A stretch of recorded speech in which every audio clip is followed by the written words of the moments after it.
ये कहानी है एक रहस्यमयी झील की। बहुत समय पहले पहाड़ों और घने जंगलों से घिरे एक गांव शिवपुर में एक रहस्यमयी झील थी। गांव वाले उसे काली झील कहते थे। कहते थे कि हर अमावस्या की रात झील से अजीब आवाजें आती थी। कभी किसी औरत के रोने की, तो कभी बच्चों के हंसने की और कभी किसी के मदद मांगने की। गांव वालों ने झील के पास जाना छोड़ दिया था। गांव में तीन दोस्त अर्जुन, सोनू, रिया और उनका कुत्ता शेरू रहते थे। चारों को रोमांच पसंद था। वो हमेशा मस्ती करते और हमेशा एक साथ रहते। एक दिन अर्जुन के दादाजी ने उन्हें बताया। बच्चों, आज से 50 साल पहले एक नाव झील में डूब गई थी और उसके बाद से वहां अजीब अजीब घटनाएं होने लगी।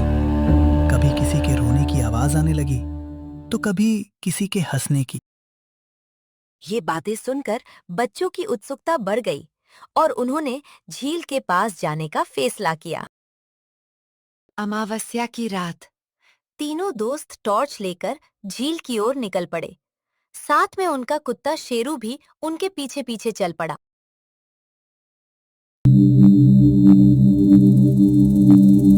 अमावस्या की रात थी। चारों तरफ अंधेरा और गहरा सन्नाटा था। दूर कहीं कुत्तों के रोने की आवाज आ रही थी।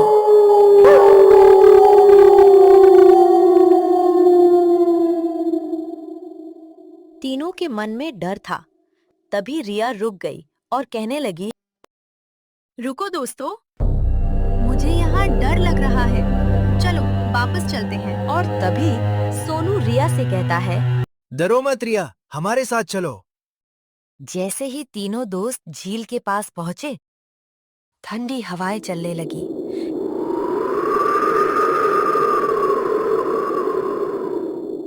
और झील का पानी बिल्कुल काला दिखाई दे रहा था। तभी अचानक हवाएं बंद हो गई और गहरा सन्नाटा छा गया। तभी तीनों ने देखा, झील के बीचों बीच रोशनी चमकने लगी। रिया और सोनू डर गए, लेकिन अर्जुन ने हिम्मत दिखाई और सभी को आगे बढ़ने को कहा। चारों आगे की ओर चल पड़े। कुछ देर आगे चलने के बाद उन्हें किनारे पर एक पुरानी टूटी हुई नाव मिली। चारों नाव को देखने के लिए जल्दी से आगे बढ़े। नाव के अंदर एक जंग लगी डायरी पड़ी थी।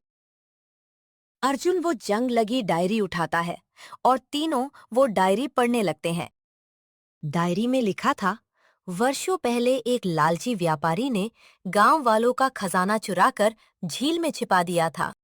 लेकिन उसी रात उसकी नाव डूब गई और वो कभी वापस नहीं आया। जैसे ही बच्चों ने डायरी पढ़ी, झील का पानी उबलने लगा। तभी पानी से एक धुंधली आकृति बाहर निकली। वो उसी व्यापारी का भूत था। भूत की आवाज बहुत डरावनी थी। भूत कहता है, जो मेरा खजाना ढूंढेगा वो कभी वापस नहीं जाएगा। बच्चे डर गए, लेकिन पीछे नहीं हटे।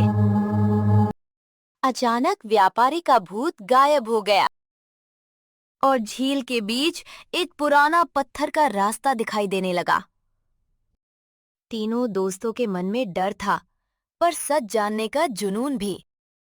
तभी तीनों ने हिम्मत दिखाई और चारों बिना डरे उस रास्ते पर चल पड़े। रास्ता उन्हें झील के बीच बने एक छोटे टापू तक ले गया। टापू पर एक प्राचीन मंदिर था। चारों मंदिर के अंदर गए। चारों जैसे ही मंदिर में आए, उन्होंने देखा मंदिर के अंदर एक चमकता हुआ पत्थर और एक चमकता हुआ ताबीज रखा था। जैसे ही अर्जुन ने ताबीज उठाया, मंदिर के दरवाजे बंद हो गए। चारों तरफ अंधेरा छा गया। भयानक परछाइयां उनका पीछा करने लगी। वो चारों जल्दी वहां से भागे। कई मुश्किलों के बाद वे मंदिर के सबसे अंदर वाले कक्ष तक पहुंचे। वहां उन्हें पता चला कि व्यापारी का भूत खजाने की रक्षा नहीं कर रहा था, बल्कि एक और भी खतरनाक शक्ति से डर रहा था। वो शक्ति थी काली झील की रानी। सैकड़ों साल पहले एक जादूगरनी ने अपनी शक्ति बढ़ाने के लिए गांव पर हमला किया था। गांव के साधुओं ने उसे हराकर झील के नीचे कैद कर दिया था, लेकिन अब उसकी कैद कमजोर हो रही थी। बच्चों ने ये पढ़ा और वो बाहर की तरफ आने लगे। चारों जैसे ही बाहर आए, अचानक झील जोर जोर से हिलने लगी। पानी में से विशाल काले धुएं का रूप निकलने लगा। वो जादूगरनी वापस आ चुकी थी। उसकी हंसी पूरे जंगल में गूंजने लगी।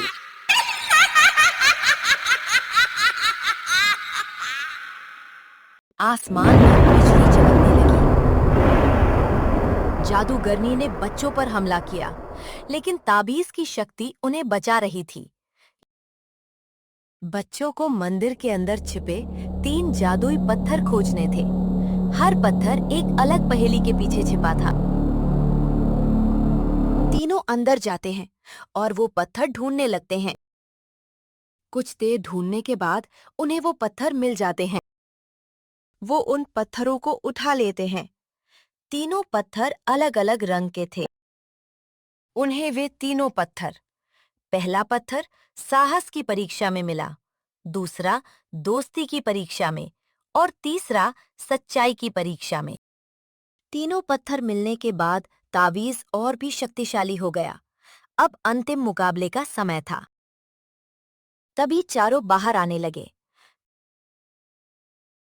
बाहर आकर उन्होंने देखा झील के बीचों बीच भयंकर तूफान चल रहा था और जादूगरनी विशाल राक्षसी रूप धारण कर चुकी थी। बच्चों ने ताबीज और तीनों पत्थरों की शक्ति को मिलाया। तभी एक तेज सुनहरी रोशनी निकली। जादूगरनी चीखने लगी। अचानक तूफान थम गया और धीरे धीरे उसका अंधेरा रूप टूटने लगा। अंत में वो हमेशा के लिए झील के नीचे कैद हो गई। आसमान साफ हो गया और काली झील का पानी भी साफ और चमकदार बन गया। व्यापारी की आत्मा को भी मुक्ति मिल गई। वो बच्चों को धन्यवाद देकर गायब हो गया। अगली सुबह गांव वालों ने वर्षों बाद पहली बार झील को सुंदर रूप में देखा। सबने बच्चों की बहादुरी की प्रशंसा की और फिर कभी उस झील से कोई डरावनी आवाज नहीं आई।